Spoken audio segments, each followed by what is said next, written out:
warahmatullahi wabarakatuh. Langsung saja di sini saya akan menjelaskan PPT saya yang berjudul Interaksi Robbaniyah antara dai dan mad'u. Di sini pokok pembahasan yang saya akan bahas yaitu ada 4. Yang pertama, pengertian robbaniyah. Yang kedua, robbaniyah dari aspek dan sumbernya. Dan ketiga, karakter dan sifat khusus robbaniyah. Yang terakhir yaitu metode dakwah robbaniyah. Pertama yaitu pengertian robbaniyah. Interaksi adalah suatu bentuk hubungan dua orang atau lebih di mana tingkah laku seseorang diubah oleh tingkah laku orang lain. Robbaniyah mengandung arti bahwa agama Islam merupakan agama yang bersumber dari Allah Subhanahu wa taala, bukan bersumber dari manusia atau kreasi pemikiran manusia. Jika agama Islam bersumber dari Tuhan, maka Nabi Muhammad SAW sebagai Rasul dalam hal ini tidak membuat agama, akan tetapi beliau hanya membawa atau penyampai ajaran Islam tersebut. Dengan demikian, setiap pembicaraan atau perkataan berdasarkan wahyu yang diturunkan kepadanya. Ajaran Islam itu bersumber dari Allah yang memiliki sifat maha sempurna, maka ajaran Islam akan senantiasa aktual dan konseptual sepanjang masa. Yang kedua yaitu robbaniyah dari aspek dan sumbernya.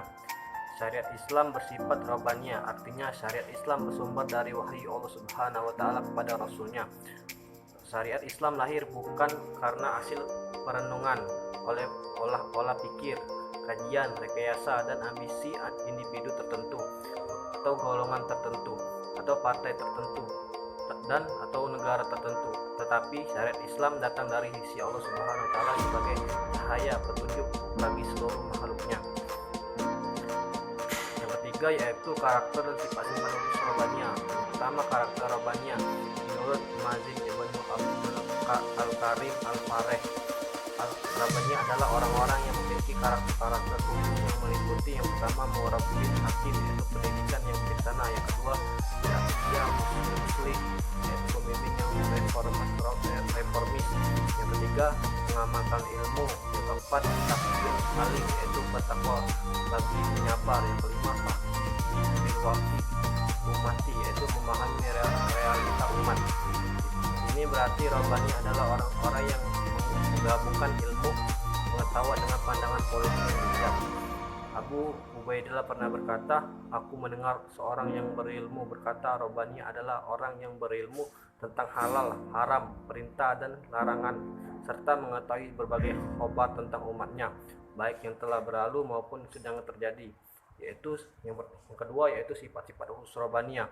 Menurut Salman Al-Audah, karakter robbaniyah memiliki 10 sifat, yaitu yang pertama, ilmu; yang kedua, ittiba atau pengikut setia Rasulullah SAW; yang ketiga, ikhlas, murni tujuan; yang keempat, berakhlak dan beradab, keilmuan; yang kelima, bergaul dengan orang lain dan bergaul dengan orang lain dengan baik; yang keenam, memiliki kebanggaan terhadap ilmu; yang ketujuh, hikmah, yaitu bijaksana; yang ke-8, mengetahui derajat diri; yang ke-9, beramal bakti; dan yang terakhir, belajar. Yang keempat yaitu metode dakwah robbaniyah. Abdul Al-Aziz Fuhail menguraikan lebih jauh tentang jalinan antara karakter robbaniyah dan jalan pembentuknya dalam satu panduan yang utuh. Menurutnya, robbaniyah adalah seorang muslim yang memiliki akal yang cerdas, kalbu yang hidup, dan anggota tubuh yang produktif, di mana dengan kepribadiannya yang lengkap itu disanggup memikul tanggung jawab khalifah dan tegar menghadapi berbagai situasi perubahan dan reformasi. Jika kerobbaniyahan berarti tegak lurusnya akal, kalbu, dan anggota tubuh dalam tantangan dan tuntunan ilahi, maka pembentukannya harus terorientasi dalam metode pendidikan sebagai berikut. Yang pertama, afkar, yaitu pemikiran, memberi bekal akal dengan wawasan paripurna tentang Allah Subhanahu wa taala, manusia dalam kehidupan yang diasaskan pada wahyu, ayat-ayat alam semesta dan jiwa manusia. Inilah langkah pertama yang bentukan yang bertolak dari didahulukannya wahyu atau Iqra sebagai asas pendidikan pemikiran orisinal yang dapat memberikan keyakinan tentang pemahaman valid serta menjauhkan akal dari keruwetan filsafat dan prasangka.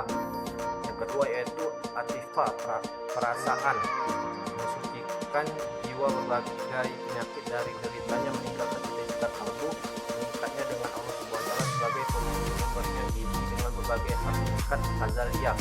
Dengan demikian, seluruh prasarananya atau keriduannya dan gejolak jiwanya penuh dengan kelembutan, kasih sayang, kekuatan, kemuliaan, pengabdian, dan seluruh kehormatan, tidak menampik hal-hal yang baik karena tidak bergelimang di dalamnya. Yang ketiga itu suluk atau sifat perilaku, memenuhi sifat perilaku dalam perbuatan-perbuatan yang diridhoi Tuhannya, melakukan kebaikan dan mempropagandakan reformasi, kebenaran, dan meluruskan penyimpangan dalam tatanan hukum alam kehidupan.